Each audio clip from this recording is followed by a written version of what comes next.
Ladies and gentlemen, welcome to Fun with Philosophers with Mr. Cropper featuring ChatGPT.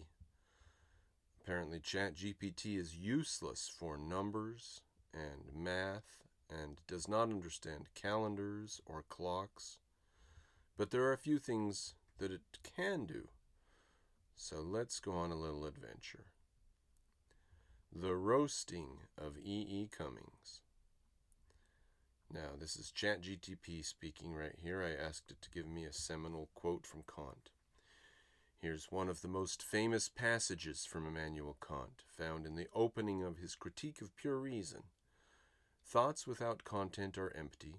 Intuitions without concepts are blind. Hence, it is just as necessary to make our concepts sensible, i.e., to add to them the object in intuition, as to make our intuitions understandable, i.e., to bring them under concepts. Understanding cannot intuit, and the sensibility cannot think. Only through their union can knowledge arise. This short paragraph captures Kant's central project. The mind does not passively receive the world, but actively structures it. Knowledge arises only from the cooperation of sensibility, what we perceive, and understanding, how we think. Now, I pause and interject, ladies and gentlemen. Immanuel Kant said you have to have a union between the senses and the mind to understand and have true knowledge, because true knowledge does not come only through the senses. That is his assertion.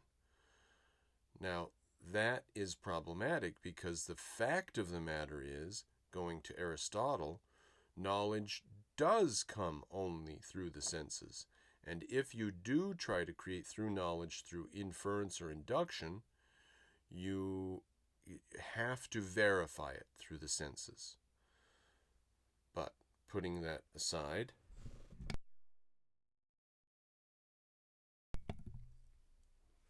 here is Kant's dense, careful passage, loosened and turned, into Burton Braley's crisp, rhyming, plain-spoken verse. Now let me pause and just mention who Burton Braley is. He wrote some poems.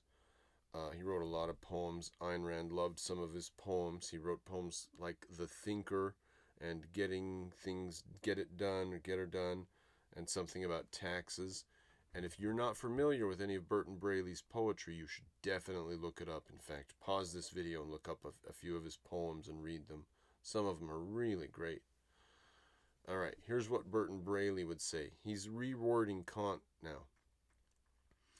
You can't have thoughts without a bit of stuff, and naked sights are never quite enough. The mind must join what senses first supply, or knowledge is a word that goes awry. The eyes can see, but they can't explain. The brain can scheme, but it schemes in vain. It takes the two together, hand in hand, to make the world a thing we understand. Now I interject. Kant isn't saying that knowledge doesn't come from the senses. He's not making that strong of a claim. He's saying that true knowledge comes from something besides the senses, and if you want to throw the senses in there, he's okay with a package deal, as long as we know that there is some source of knowledge not from the senses. That's all he wants. And if you say there's also knowledge from the senses, he'll say, oh, yes. But there's knowledge that's not from the senses too. Can we all agree? And that's what Kant's project is. All right, I have to take a drink of water. It's possible.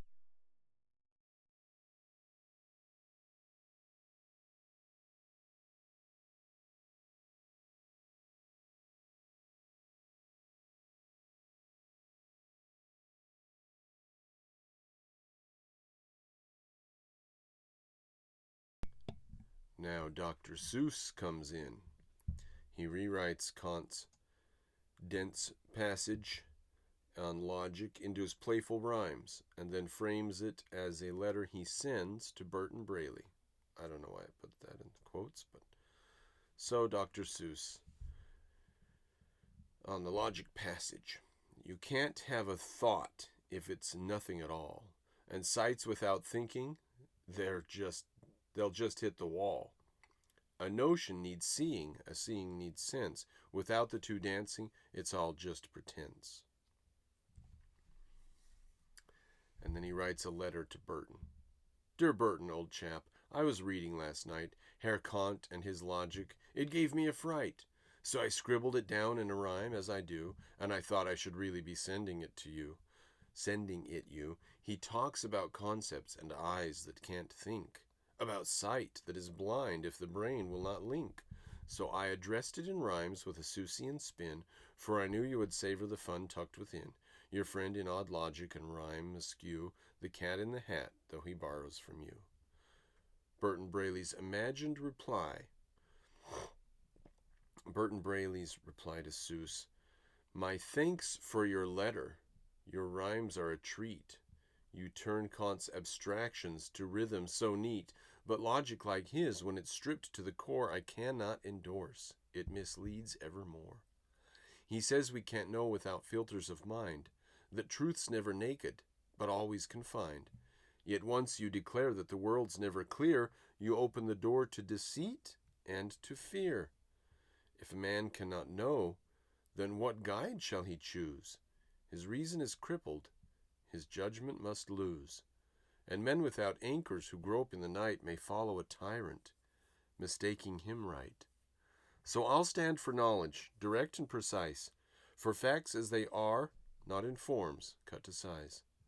A creed that denies what our senses display is a creed that may lead all the world far astray. Now, ladies and gentlemen, I didn't edit a single line of that, and I submit that that's not bad. I give that like an A-, if we're going to grade old ChatGTP here. Once in a while I do have to edit some of it to make it make more sense, but that was pretty good. Now, as you can see, we bring in Thomas Jefferson. Now, the fun thing about doing an exercise like this is you can just bring in anyone you want to talk about anything. And if you hold tight, ladies and gentlemen, we're going to hear from Helen Keller and Alexander Solzhenitsyn, among others. All right, now give me a moment to clear my throat.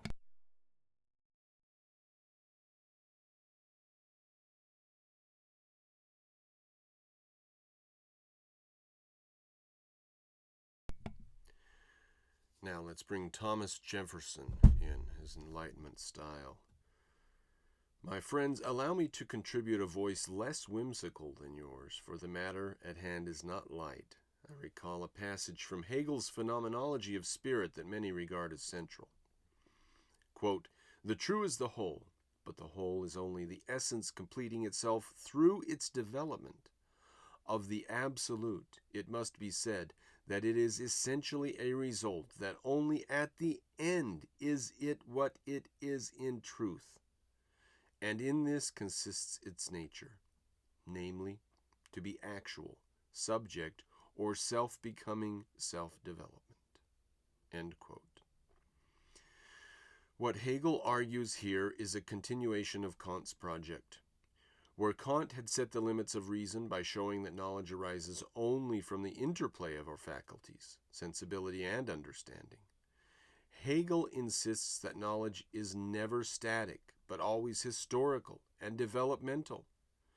For him, truth is not a fixed object to be passively received, but the outcome of reason unfolding through time, through culture, through spirit's own becoming.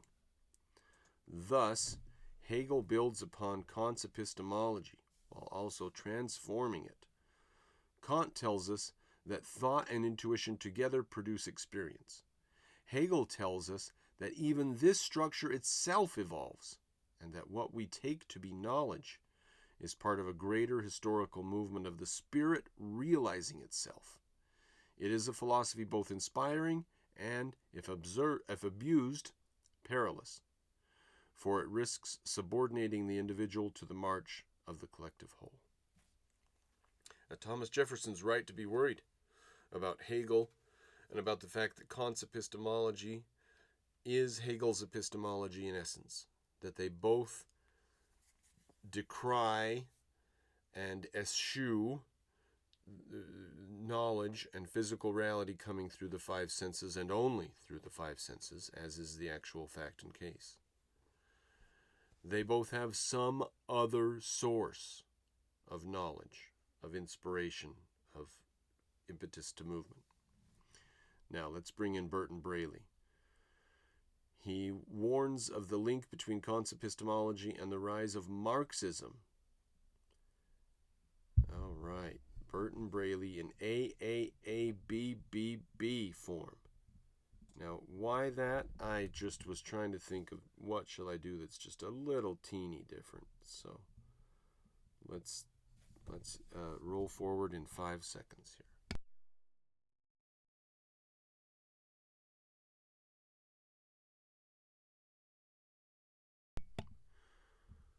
Kant cast his doubt on what men truly see.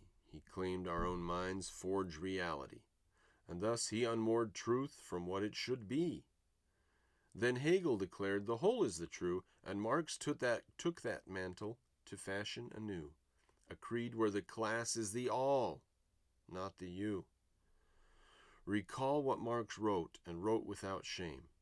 Quote, "It is not the consciousness of men that determine their being, but their social being that determines their consciousness." End quote. So thought is a shadow of labor and strife, no soul of its own, no individual life, just gears in the system of conflict made rife. And here lies the danger, so sharp, so plain. When the truth is denied in the minds of the sane, the tyrant will rise, and the free man is slain. Brutal. The free man is slain.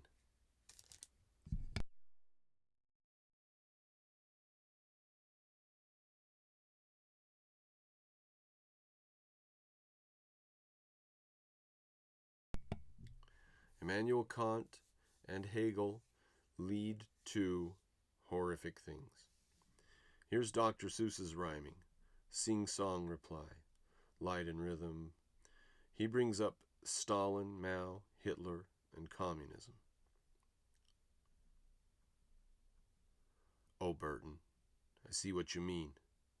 It started with Kant and his knowledge machine. He snipped at the senses, he clouded the view, and he left us with riddles no man could undo. Then Hegel came shouting, "The spirit, the whole," and Marx grabbed the banner with fire in his soul. He scribbled of classes, of workers, of strife, and said men are puppets of social life. But then came the monsters. Oh, what a parade. With Stalin and Mao, what a mess they both made. They swallowed up millions, they silenced the town, and painted the earth with a terrible brown. And Hitler, though different in banner and name, played games with the same old collectivist game. The man was a tyrant, his rule was obscene, but the roots can be traced back to Kant's logic machine. So here is the lesson, simple as pie. When the truth is unanchored, when facts go awry, the thinkers may quibble, the tyrants will reign, and people, not theories, will suffer the pain. The roots can be traced. Let's work with that line real quick here.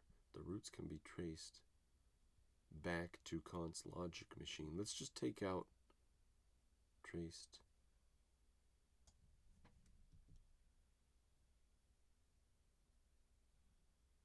How about this? But how about we take off but and just say the roots. The roots can be traced to Kant's logic machine.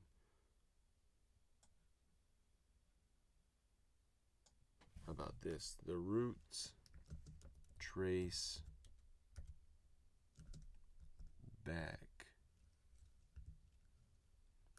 The roots trace back to Kant's logic machine. So here is the limple. Okay, yep, I'm fine with that. Okay, well, that's how you work with ChatGPT's poetry sometimes here and there. All right, now I pause for a moment to clear my throat.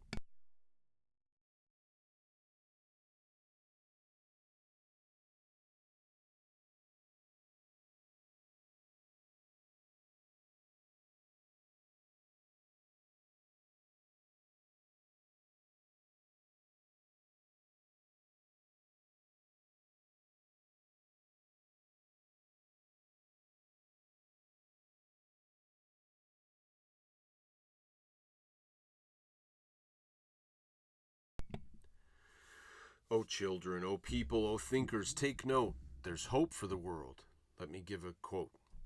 Not Hegel, not Kant with his gloom and his fudge, but Rand with her reason, the fairest of judge. She stood with old Aristotle, bold, clear, and awake. A is A, she declared. Don't you dare make it fake. She cherished the senses, the mind's honest view, and said, build your life by the facts that are true. Her ethics were simple, your life is your aim, no duty to shackles, no sacrifice game. To think is to live is to earn, by reason, by effort, the values you learn.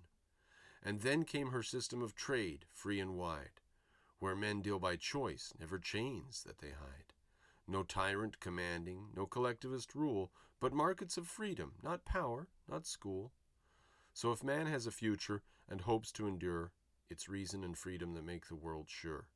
With Rand as a compass, the path can be clear. Without it, dear children, the end may be near. I don't know why I used the word school there. That was unedited. And if you're familiar with Ayn Rand, that was a B minus, maybe even a solid B. So that was not too bad. Okay, moving on to a stage dialogue between Shakespeare and Edgar Allan Poe. They're each going to give one of their great works and discuss them.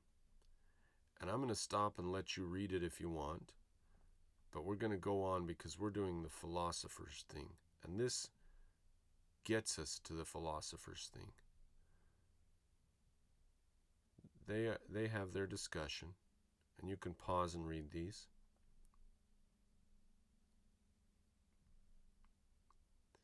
Now E. Cummings comes back, and he speaks in his own way. He lists his 3 most well-known poems. Now he's trying to talk to Shakespeare and Poe. There's E. Cummings. Go ahead and pause and read that if you care to.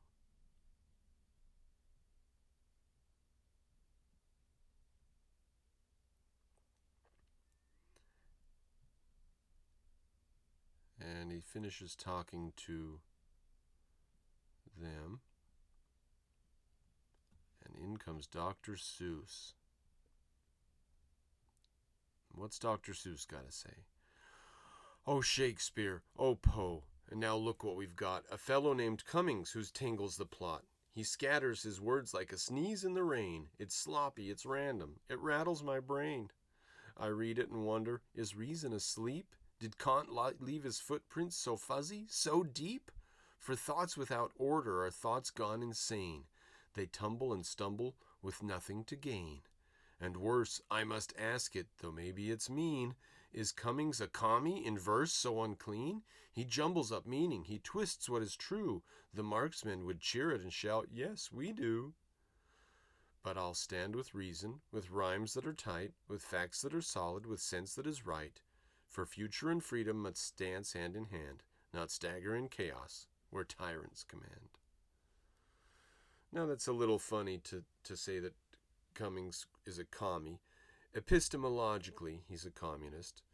Politically, he was probably a socialist. So everything's fine there. But the reason we're saying he's a communist is because his verse, because his rhymes are sloppy and his poetry is sloppy. That's an interesting line. Not a line that ChatGPT came up with. I gave it that. Next, who comes in? Helen Keller comes in, speaking in prose and speaking from her time. And that's important to note. My friends, allow me to speak with the gravity of one who has fought to make words and meaning a bridge to life itself. When I was young, before I learned language, I lived in a darkness without form. It was only when words touched me, when I understood that every gesture could signify a thing and everything could be named, that my soul awakened to the world. All right, she's adamant that words have meaning. They have to have meaning or she would have been locked in that darkness. All right, let's continue.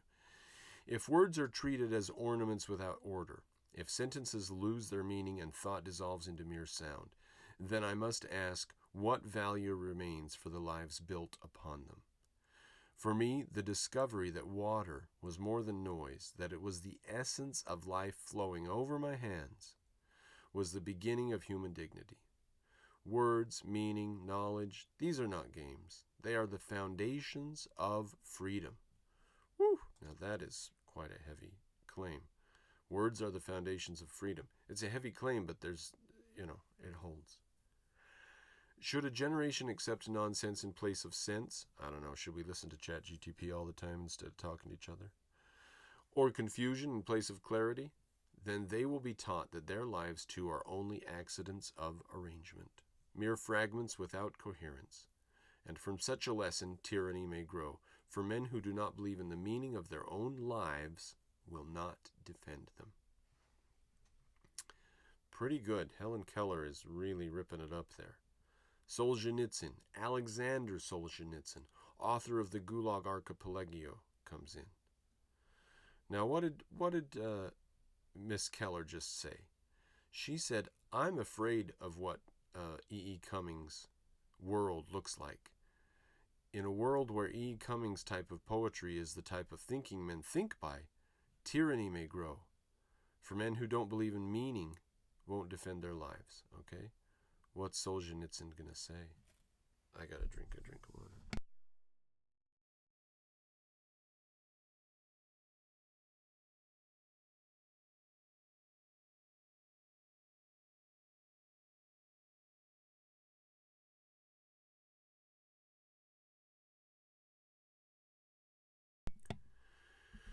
I wish, Miss Keller, that your words had proven too severe, too suspicious of the future.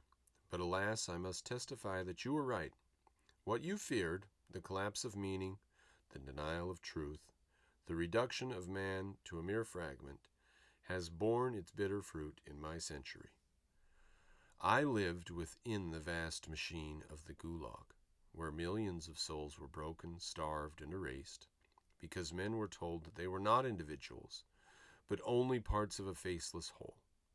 I heard the cries from the Nazi chambers, where human life was stripped of its dignity and treated as refuse.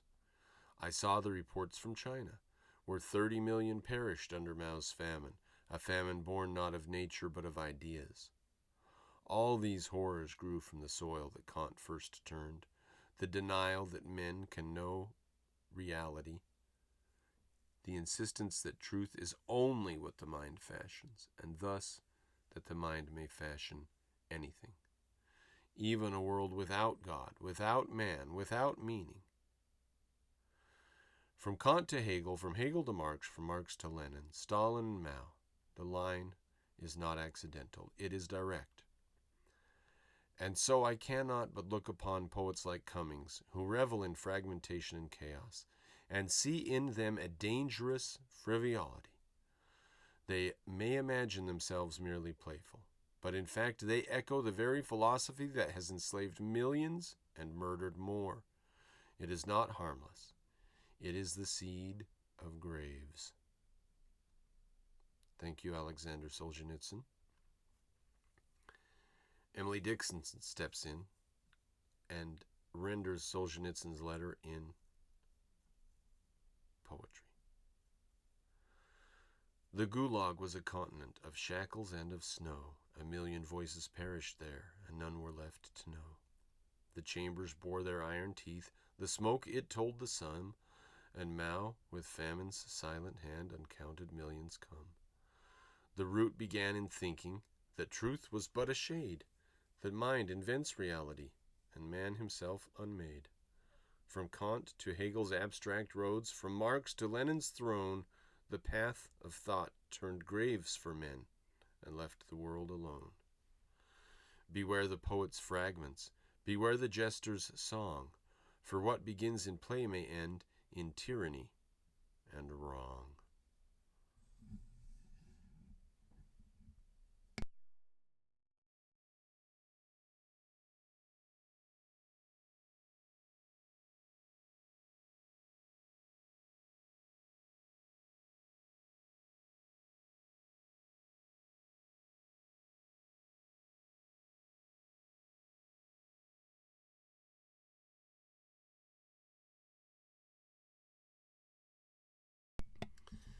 Benjamin Franklin comes in. Now I asked it to do Benjamin Franklin rhyme in couplets. So let's see what it comes up with. I stand with Aristotle plain and true. What is what is, and good sense will do. But Kant declared knowledge a trick of the mind, that truth is a phantom we never can find. Then Hegel arose with his spirit so vast, where history's march tramples men as it passed. Then Marx took the banner, with classes at war, and promised the poor they would suffer no more. Yet promises turned into gulags of pain, with millions enslaved by the state's heavy chain. The Nazis as well, though they wore a new name, embraced the same logic and kindled the flame. From China's great famine to camps of the East, the fruit of this thinking is man as a beast. So let us be clear, lest the cycle repeat. Bad logic breeds monsters and ends in defeat. If mankind has hope, it is reason we need, with freedom and virtue our compass and creed. Thank you, Benjamin Franklin. Now, Benjamin Franklin writes a letter to E. Cummings, and he cites these 3 poems that we went over. Remember, Cummings provided the poems and explained his poems, and you could go read over that. And Franklin finds them wanting. What does Franklin have to say in his letter to E. Cummings? Dear Sir, I have read your 3 poems, and I cannot remain silent. You parade your unjust, a jumble of springs and balloon men. Yet what is it but broken lines and childish fragments? Spring is indeed puddle wonderful, but you strip away clarity, leaving only gibberish. Poetry is meant to elevate language, not to scatter it like marbles on the floor. Then you give us, I carry your heart with me, I carry it in. You call it love, but it is syrup poured without measure, without form. A true love poem, and I know many, demands discipline of thought, architecture of verse, and the honesty of well-wrought words. Yours drips with sentimentality and chaotic punctuation, turning deep passion into a laughingstock for schoolboys. And lastly, anyone lived in a pretty how town, you claim to show the rhythms of time, the cycles of life and death. Instead, you smother sense beneath clumsy inversions and cryptic nonsense. The reader is left with a puzzle of odd phrases that signify nothing. Instead of universality, you offer confusion. Instead of music, mumbling. Mr. Cummings, your so-called poetry is not innovative, but disorder. You destroy grammar as if breaking rules alone were genius, but a house with no beams is not bold architecture, it's rubble. Words are instruments, not toys. If you truly have a gift, apply it to another line of work, for this experiment of yours has failed. The poet's duty is clarity, order, beauty, and truth. You offer none of these. Yours in candor, Benjamin Franklin. Woo! The roast of E. Cummings. Now Mr. Cummings replies. And they read it. And then Dr. Seuss responds. So let's read Cummings' reply. Dear Ben and Bard and Bird and all. I think the bird is Dickinson, Emily Dickinson. Who rhyme their clocks with tick and fall. I dance in the margins of is and of when. And silence is louder than paper and pen. A poem is not, it becomes, may be, why I carry your no one while anyone dies. Okay. That was his reply. Now it's interesting that in order for him to make any reply at all, he sort of had to break his habit of, just crazy words scattered around the page, right? Because the reply like that would be nothing. It wouldn't even be a thing. It's not even a thing. This is at least a reply, at least says something. But what does it say? He says that he dances in the margins. Silence is louder than paper and pen. What did he say? What did he say? Okay, let's see what they think he said. And here's the others. They pass the letter around in silence. Shakespeare frowns, Poe squints, Dickinson tilts her head. Franklin chuckles first, then Keller, then even Solzhenitsyn. At last they all laugh together, for none can make sense of it. And then Dr. Seuss replies on behalf of everybody, and I pause for just a moment.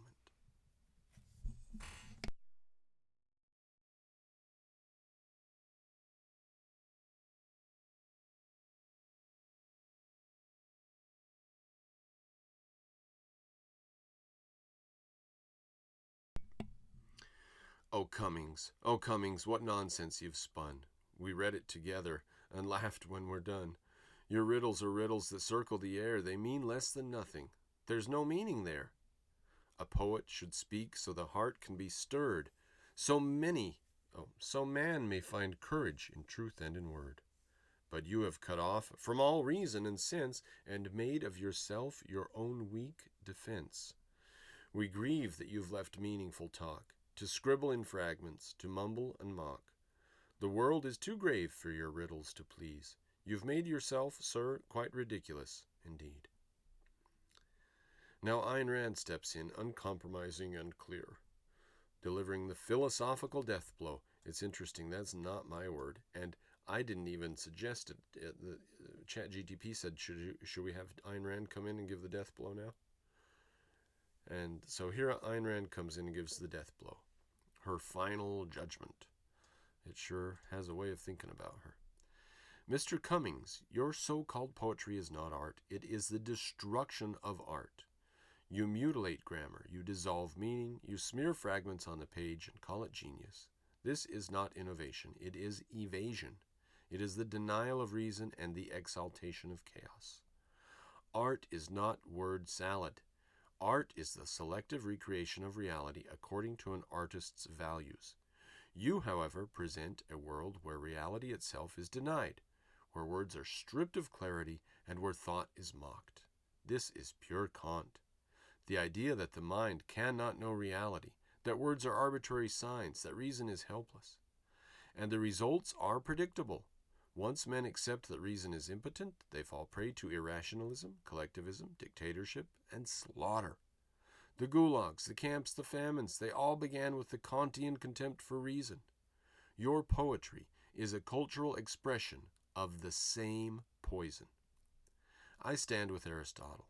Existence exists. Reason is man's tool of survival, and art must affirm life and meaning.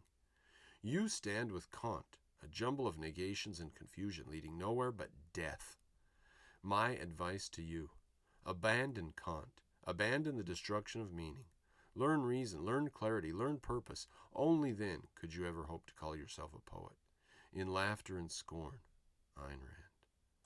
Now, that's mine. The rest of it was ChatGPT, but I put that little sign off. E. Cummings goes to Freud. Did you think Freud was going to show up, ladies and gentlemen? I pause.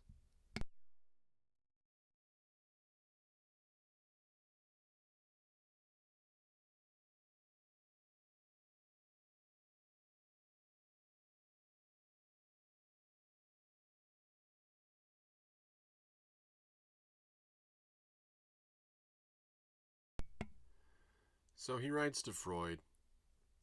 He says, come on, Freud, help a guy out. Dear Sigmund, they laughed, all of them. Ben with his bifocals, Rand with her iron, Dickinson counting syllables, and Seuss bouncing hats. They read my poems, 3, and called them rubble, nonsense, syrup, confusion. Yet I carry their laughter in my pocket. And spring is a puddle, wonderful still. They say I'm Kantian, as if that is a sin. But what is wrong with Immanuel Kant?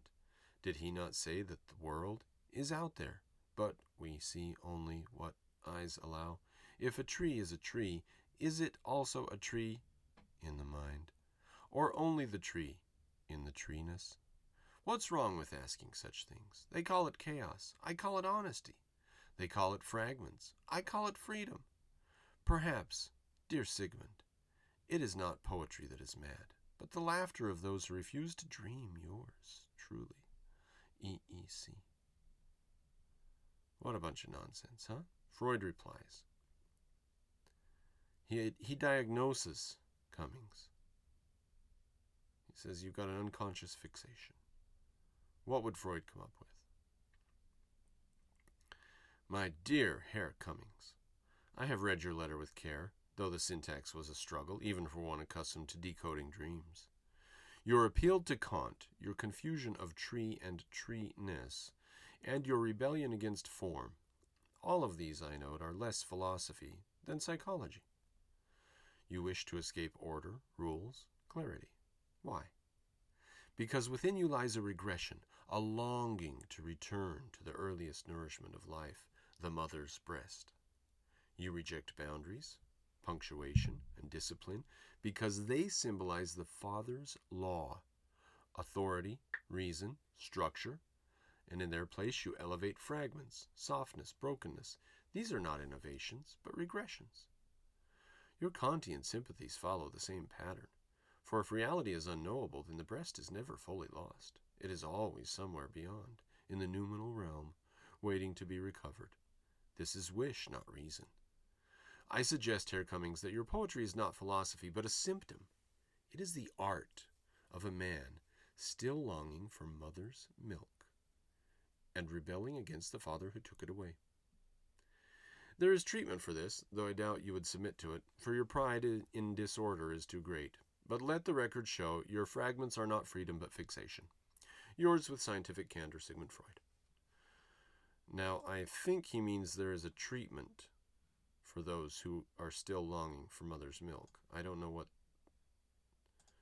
No, maybe he doesn't mean that. Okay, so he says, look, you just want to go back to your mother's breast. That's why you are writing like this.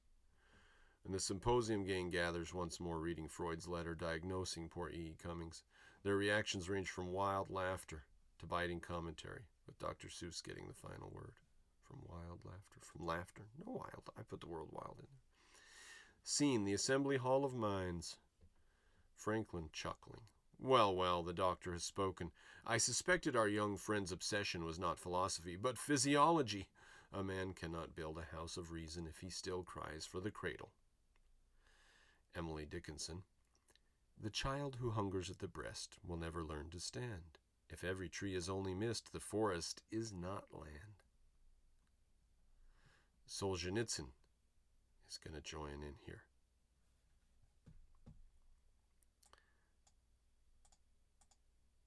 He says, Freud names it well. Regression. It is true. Men who cannot face reality regress to fantasies. And in politics, those fantasies become horrors.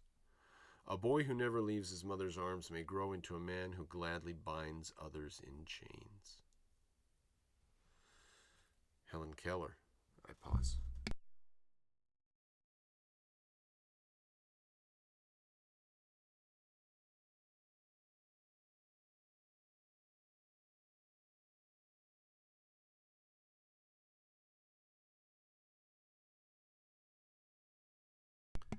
Now, Helen Keller, I think, is particularly poignant because of her blindness. Words are very important to her. She says, then the danger is doubled. If words have no meaning, if life has no value, and if men never leave childhood, they will submit to any tyrant. The breast becomes the state, endlessly feeding. Ladies and gentlemen, that's pretty good. The breast is the state, endlessly feeding, tying back into the idea that E. Cummings wants to regress to Freud. I mean, it's all tying together pretty well in that little sentence. Helen Keller stepping in, tying Freud to E. Cummings, to statism and Kant. It's beautiful. Poe, with a morbid grin.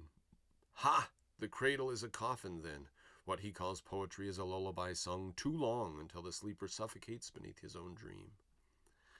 Now, let's pause on that, please, ladies and gentlemen.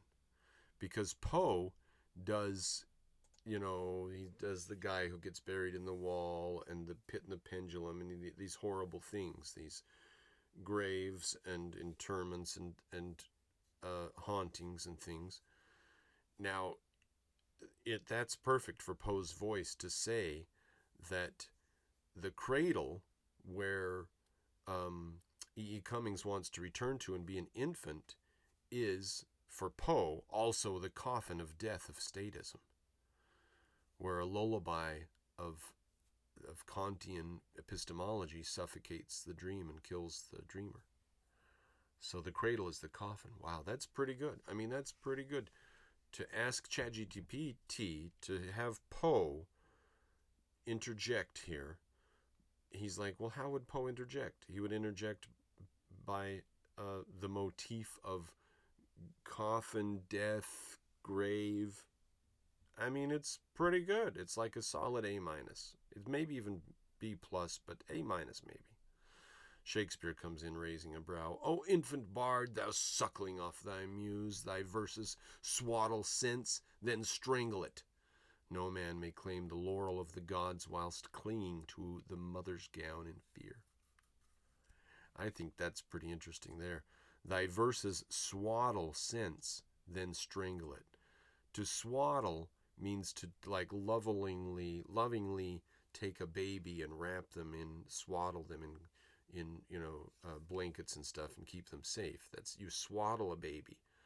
And it says, thy verses swaddle sense, then strangle it. You take sense and you go, ooh, come here, sense, let us. So the bard is pretty. That's what the bard had to say about E.E. Cummings, ladies and gentlemen. Rand comes in, sharp and final. Not my words. ChatGPT is so into Rand.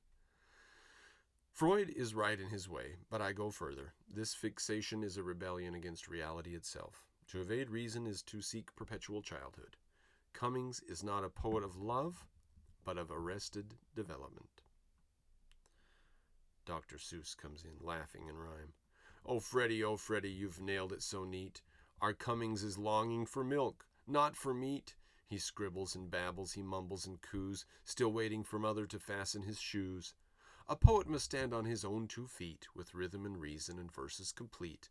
But clinging to content and nursery talk, he's made himself silly, too childish to walk. Now, that rhymes, fair enough, but there's a couple dumb things there, like meat. What does that mean? Meat? Like, why is that word there? Just because it rhymes with neat, I guess. And too childish to walk. In what way has E.E. Cummings made himself too childish to be able to walk through his poetry being such as it is? So that's kind of dumb. So not everything, but as far as rhyming and having a little bit of something in there, it's got a little something. Then the assembly all laughing together. Oh, poor Cummings, poor E.E. Cummings. Hardy har har. There it is, ladies and gentlemen. The end. I shall type it, and then we will know that it is the end. Adventures in Philosophy featuring ChatGPT. I guided it. I gave it a lot of, I had to fix some of the lines, but a lot of it I didn't fix. People say, oh, you can't trust it, you can't do this, you can't do that with it, it's garbage. It can do a few things. And I asked it to help me write a kid's story because I wanted to just do some kids' books that have good, I wanted to do a kid's book about somebody who builds a bridge. And some of the townspeople laugh and say, oh, there's no need for a bridge, nobody will use it. And then there are difficulties in building the bridge, but he finally overcomes the difficulties, he gets the bridge built, and the people who laughed end up being wrong, and they find it very useful to have the bridge. And then that's the end of the story.